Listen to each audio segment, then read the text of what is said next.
Hey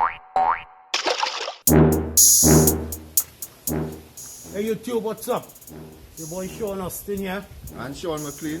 And we're back with another rabbit farming video for you guys. And today, we're dealing with the topic of sanitation. Yes, and you know sanitation very important, especially now in this time of COVID-19 where the world is preparing and dealing with it. Now here on the farm, thank God, our protocols and our sanitation regime hasn't changed much. So we really prepared for this. So today we're going to give you guys a good look at what we do for our sanitation protocols. Stay tuned. More on this right after the intro.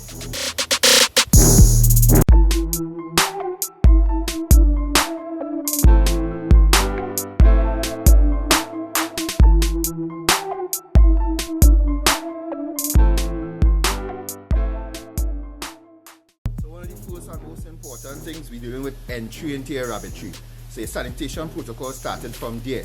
So you should have a foot bath. So each rabbitry, you should have a foot bath at the beginning.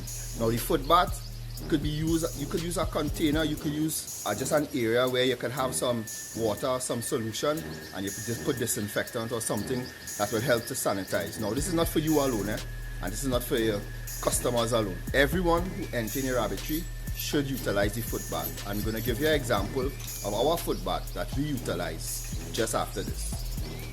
Right, so if you can look here, you will see this is our foot bath at the beginning of our rabbitry. Right, we made an indentation when we casted the concrete there, and we have in that solution some disinfectant. So anyone entering the rabbitry must walk through this solution, and that's as simple as you could do it. Okay guys, the next thing, and this may seem routine to you guys, but it's something that a lot of people forget to do, or you get so accustomed with your routine that you start leaving things out, and that is washing your hands. Now especially now with the environment in the world right now concerning this pandemic, we're hearing it every day: wash your hands, wash your hands. So you definitely want to wash your hands with soap and water before doing anything on your person, as well as before you handle your rabbits, because we're not just worrying about COVID-19, we're worrying about bacteria and germs and all of that could affect the health of your rabbits. So guys, wash your hands with soap and water before handling your rabbits. So guys, we talked about washing your hands, especially in this pandemic, right? Protection for yourself and also for the environment. But another major thing now is the surfaces that you're touching. In your rabbitry, one of the major surfaces are the cages that your rabbits in. So it means that you have to follow strict protocol, strict sanitation regarding cleaning your cages. Now in videos before, we'll have gone through the process of cleaning cages. So we just want to give you a good reminder. So one of the things that you do is that you use a torch and you actually burn hair off your cages. Now remember, we're dealing with bacteria and microorganisms. So the heat, the fire from burning helps to eliminate a lot of these bacteria. So there's something very important to do.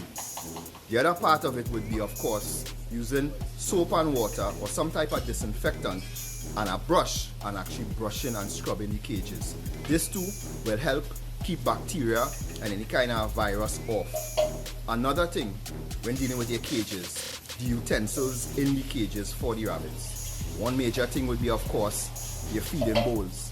Now most of us may have a type of system that isn't easy to clean the bowls, but especially in this environment, we advise that at least once a week you clean your bowls. Some of the bowls, some of the containers that the feed should have at the bottom holes, right, where the fine dust from the feed can fall through. But as we know happens from time to time with rabbits, at the bottom of the bowl itself, it cakes up. So we advise that you take out these bowls and you wash them at least once a week. Added to that would also be, of course, your waterers. Now in a commercial rabbitry like ours, we have an automatic watering system.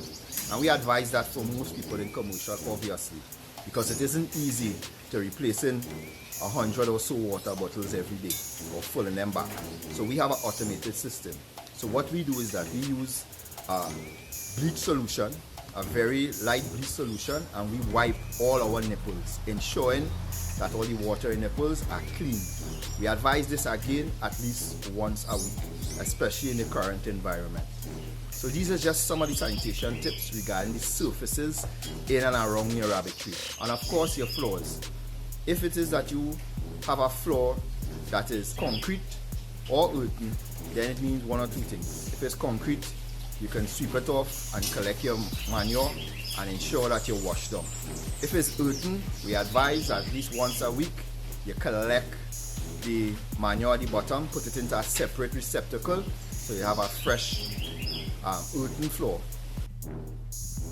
Okay guys, we need to touch a little bit on feed. Okay, because that is the major input in your rabbit farm. So you need to pay attention to feed, particularly the storage of your feed.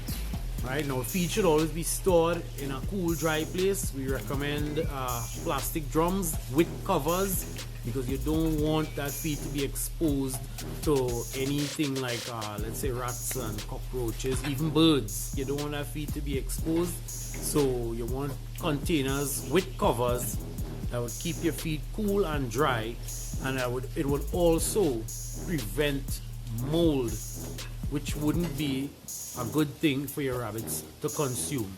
Right? So you want that feed, especially if you're a person who has a small rabbitry, so that when you purchase a bag of feed, it lasts a long time.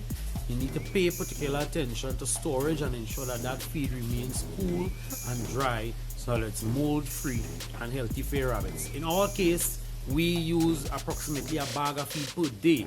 So we have a fast turnover, so feed doesn't really stay here that long to acquire mold, except in the case where with this new situation we would have bought additional bags of feed to create a stockpile in a sense, so that we have feed to last us at least a week. So in a case like that, we too would be applying the same protocols with respect to the storage of that feed.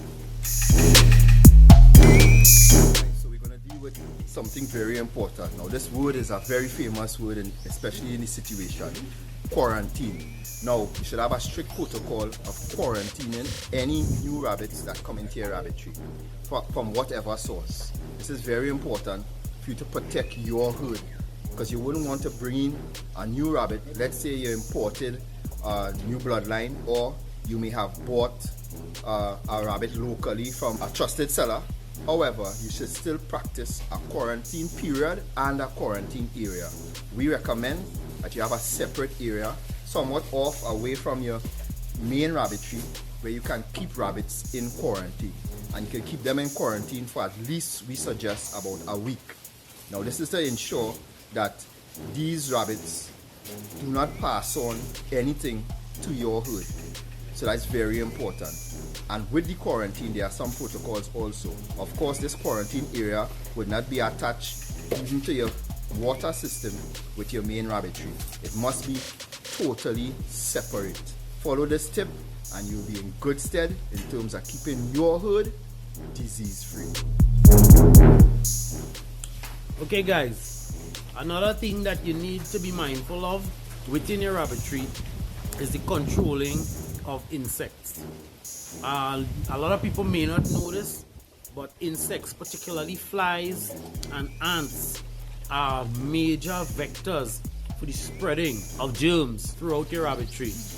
Now in cases especially where you have rabbits that you may have contracted a case of diarrhea of some type of coccidiosis or anything like that, flies would tend to land on that waste that they eject, and then they would fly to other areas of your rabbitry. You may find on the complete opposite end of your rabbitry, you may have rabbits that succumb to the same illness as those on the opposite end, and in most cases it's because it was moved by either flies or ants. So you definitely need to control the movement of insects throughout your rabbitry.